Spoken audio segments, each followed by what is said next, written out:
Welcome to all of those good folks who have come to see my resurrection. Many didn't believe it possible. I had fallen so far. And now here I was, trying to prove that the man and the voice that Glenn Beck himself had frequently referred to as the inspiration could still reach out to the millions of loyal fans with a message of truth and hope. Good evening, good evening, good evening. This is Preston Pepper. In a perfect world, old Pep would be down in Tampa receiving the vice presidential nomination from Mitt Romney, but it wasn't to be. I, Preston Pepper, also known as the Laird of Done Deal, have the unfortunate task of admitting something to the American people, whom I love more than my own kin, something I thought that I would never say. I will not be voting Republican in this election. How could this have occurred? I think all of you deserve to know then the strange events that led up to this. I also want to talk to you about other things that are going on, one of them being the tragedy of Ted Nugent. Ted is feeling terrible. He just got off the phone with Ted Nugent, and you probably know what happened. A couple of days back, Paul Ryan, demonstrating all the experience he has in a national campaign, decides to use a song, "We're Not Gonna Take It," penned by D.E. Snyder. Well, he found out what happens when you go to a liberal watering hole. You go away thirsty. Ted said, "You know, Pep, I was really hoping that one of these candidates was gonna come to me and ask for a song. And that seemed fair to me. Cat Scratch Fever, and I got Wang Bang Sweet Poontang. There is no song that I've ever heard that so well sums up the family values of the Republican Party. People have long said that Ted was a strange fella. I disagreed. I think Ted is merely an endangered species. He's the last of the mountain men, discarded by his own party. Nobody came to his door asking for a song, and he would have given them a good rate on it, but this is the way it went down. It's a hell of a tale, but you've come to expect that from old Pep on PepTalk, haven't you? All the people who follow PepTalk know, and I know there are thousands, if not millions of you out there, we could really use a little financial help here. Fighting the liberals is an expensive business. And if all of you folks would get out your checkbooks and do your very best impersonation of Bubbles McAdoo.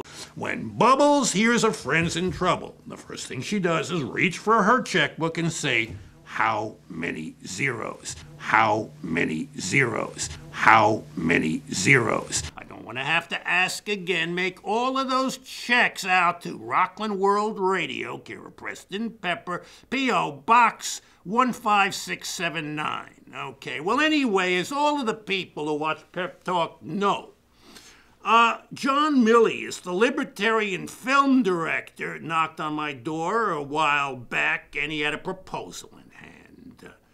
He wanted me to star in a film, and I told John I wasn't an actor, but he was persistent, and he got the script out of his bag, and he put it before me, and he said, "Read the first page," and I did, and I was amazed.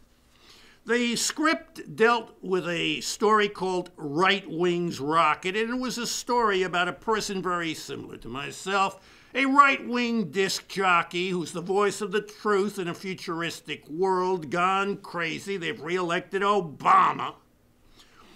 And now the thought police are rounding up all the free thinkers, mountain men, and libertarians, conservatives, you name it, neo-Nazis. Everybody's getting lined up or is getting wound up or is getting thrown in the can, and I'm the last voice of truth in this crazy society run amok. But the thought police are after me. They're on my tail, and just before they get me, Right Wing, the Indian, It's going to be played, of course, by Ted Nugent, who's big on these Indian things. Anyway, the story goes he's got a rocket ship that he built with plans he got out of an old 1950s Popular Science magazine, and we go off to another planet. Well, anyway, it turns out the phone rings, and who is it? It's my operative, Brent. You know, Brent's a really good kid, and he really is an important part of the team, and we're grooming him for bigger things if I ever win that election up in Nyack.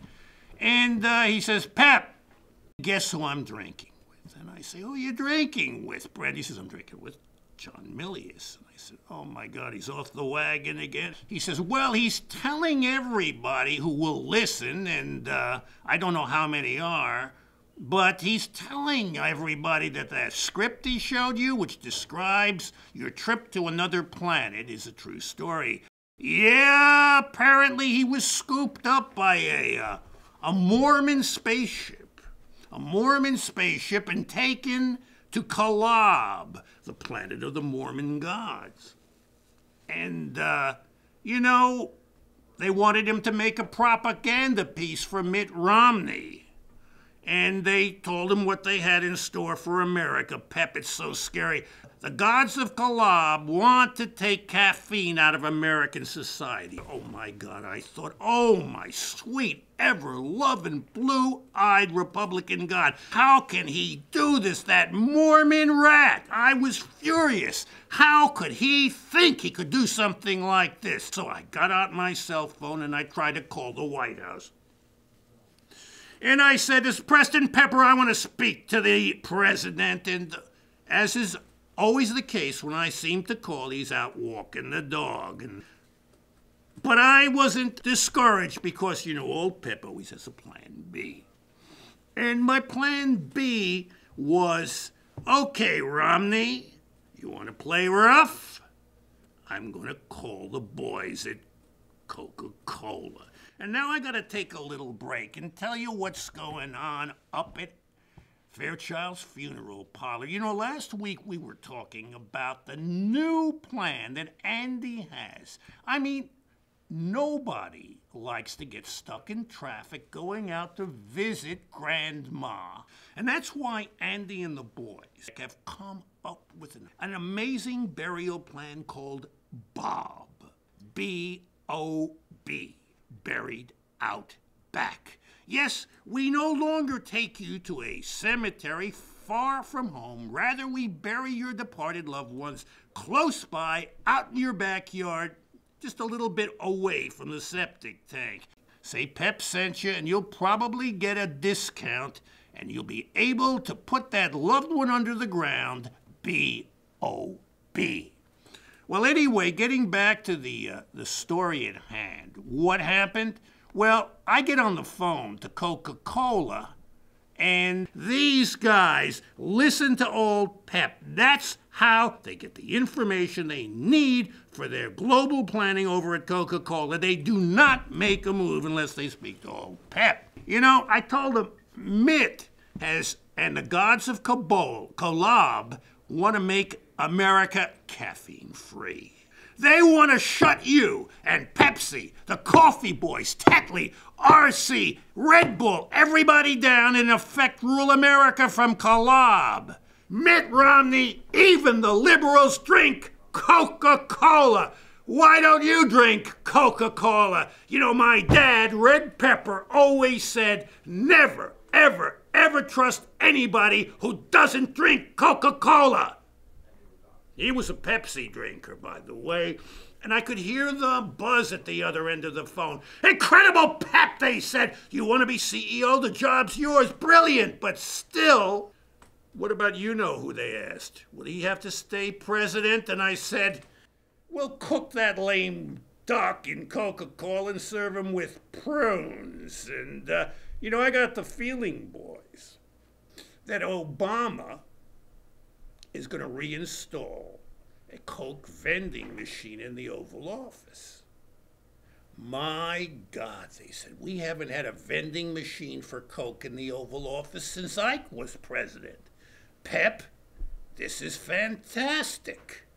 And we left it at that. We're working on something now. It really goes against my grain. How do you think that I, Preston Pepper, feel? I mean, a lifelong Republican completely dedicated to the cause of fighting liberalism, essentially running Obama's re-election campaign. Some people are going to say I'm a spoiled brat, that the only reason that I am doing this is because Mitt didn't select me to be his vice presidential running mate. And maybe that's true.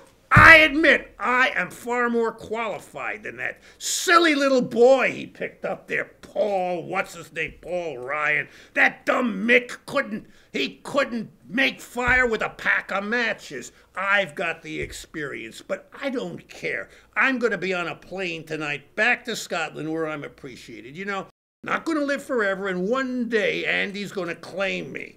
Till that day, I want to have a little bit of fun, and I want to do some good things for good people. I can do that over in Scotland, where I'm a laird, and I'm beginning to reevaluate everything I ever said. I'm getting tired of democracy, whatever that means anymore. I have proven in Scotland that feudalism can do the job if it's got the right man at the top. And I am sick and tired of being treated like some kind of green dog, like some kind of nutcase by the political establishment who just don't have the guts to do what has to be done. But I don't worry.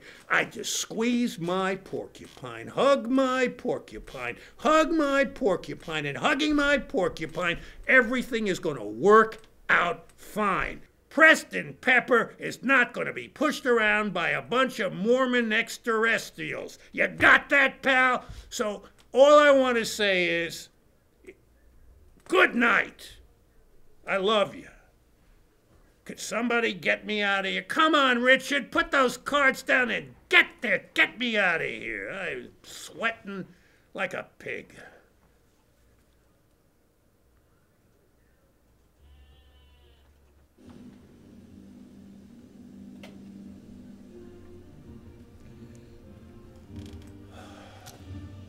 How was it? Good?